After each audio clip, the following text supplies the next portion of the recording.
All right, what started out as a little photo frame effect tutorial became a paint ad. That's right, the paint frame in the background, the paint bucket mock-up in the middle, and the paint letters in front, and the painted on transition at the beginning. Paint 4 ways with a custom photo frame that you have to transform in Photoshop online because you can't do it in Adobe Express. So let's do it. Purple plus button, new Photoshop document. I guess I could show you. It's 5 layers with the frame on the background, the black frame from Photoshop, and then a blue coloring layer on top, and a paint bucket, the letters, and a lens flare. And then the beginning of the timeline has one more layer, this video layer that does the transition reveal. All right, purple plus button.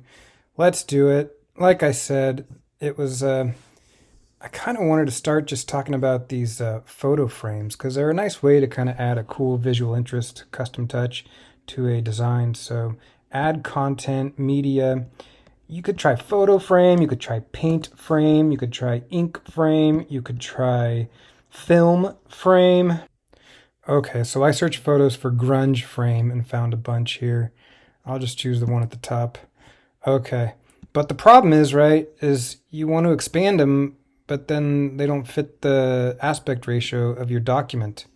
So the trick is just to use Photoshop. So down. Okay, we got our frame. I'm going to change the background color to none and then download a PNG. And then you can see the bounding box when you have a transparent background. It snaps around the frame, and that makes the transformation in Photoshop a little easier. So when you control click, open link in new tab, go to the new tab, from the 9 dots, click on Photoshop, and then specify a new document that is the correct size you want. Film and video 1920 by 1080 for me. You get a blank document artboard staring at you. You can bring in your frame, and now the bounding box is where I want it. All right, so now you command minus, you go to the move tool, go to transform, make sure the do not constrain aspect ratio. So you kind of distort it, right? You stretch it out sideways, horizontally. But look at that, nice snap in place, boom, done. And I want to invert mine, which you could do with an adjustment layer. Or I searched high and low, every flyout menu, panel menu, and just Command I. All right, say you're done with your transformation, then invert is Command I. And now we got our nice kind of grunge painted effect. All right, so I'm going to download this just to make sure I have it. Download on computer. Desktop, Untitled 1. You could also, if your system's fast, you could just go directly to Adobe Express, but mine's grayed out. Oh, there it is. Kind of nice integration, Photoshop Online, Adobe Express. And there we go. We can option drag out our background. And I think originally I added like a paint layer, paint colorful.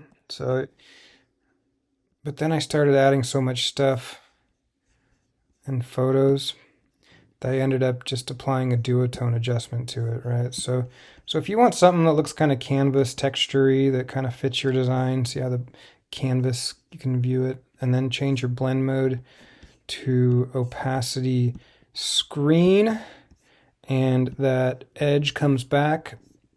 So I think that looks good. Let's get the paint can. So I'm trying to make more kind of product mock-up ads. So let's see, paint can. You could add mock-up, probably don't have to. There we go. There's a nice can. And rotate it nice and shiny. Some highlights, shadows. Maybe option drag it. to the top of the visible paint. Remove background. And add a lens flare. So plus button, media, photos, X lens flare, or some kind of lighting effect. I scrolled a little and found one. This one I liked. Change the blend mode to multiply, so the black pixels drop out.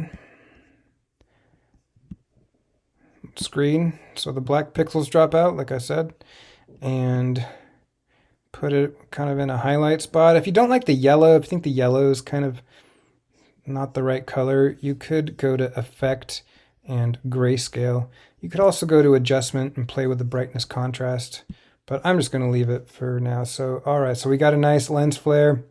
Looks kind of, I don't know, you can always bring the opacity down to a hair if you think it's a little bit too much, but I kind of I like how it looks. All right, so it's like a professional photographer's shooting it, right?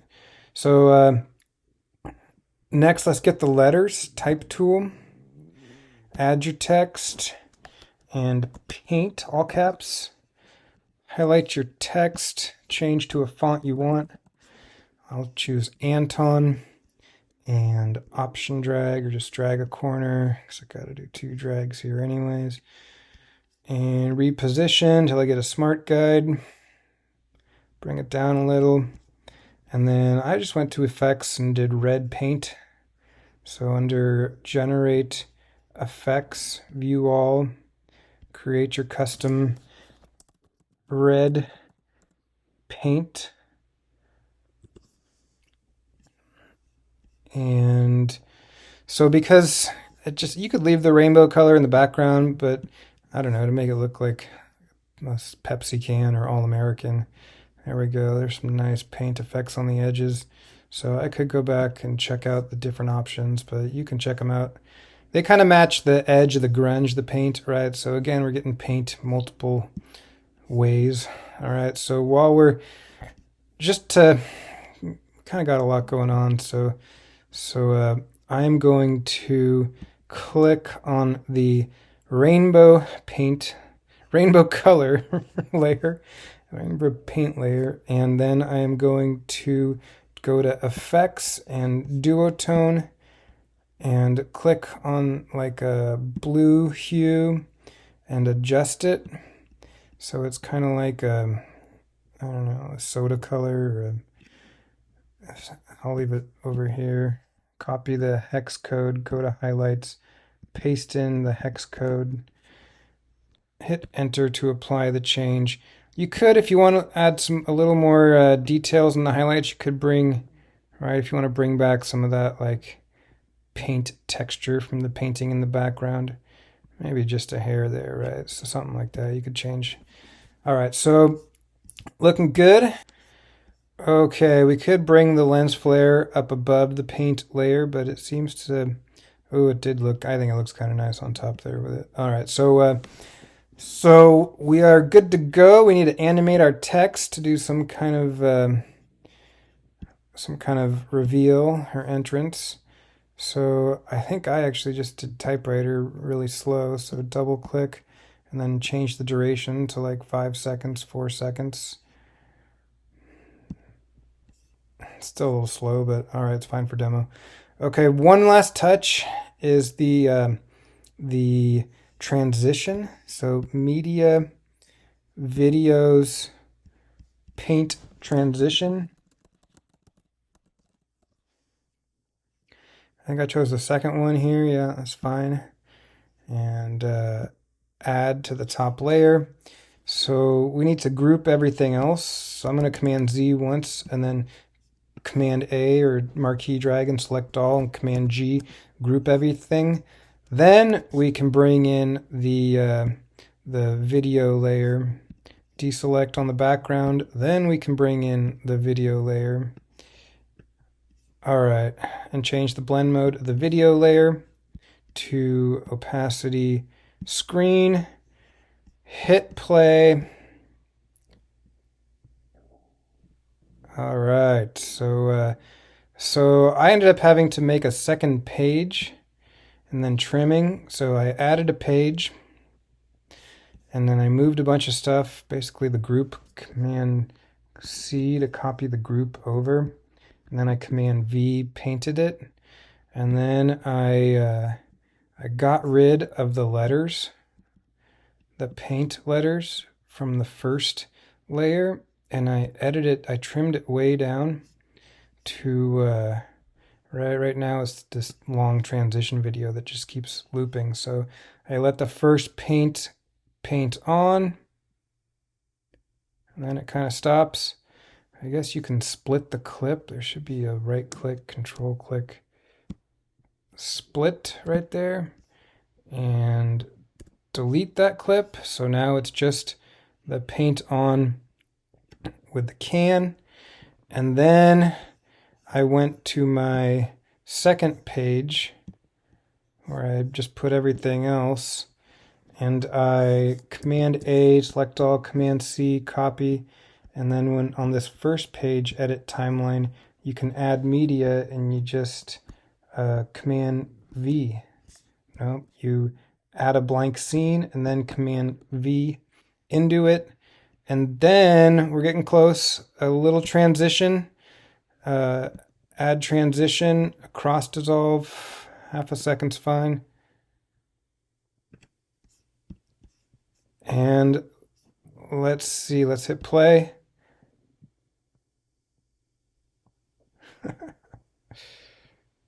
Boom, stop it there. All right, so one more time. Get rid of the side panel, Command 0, Command plus, and play.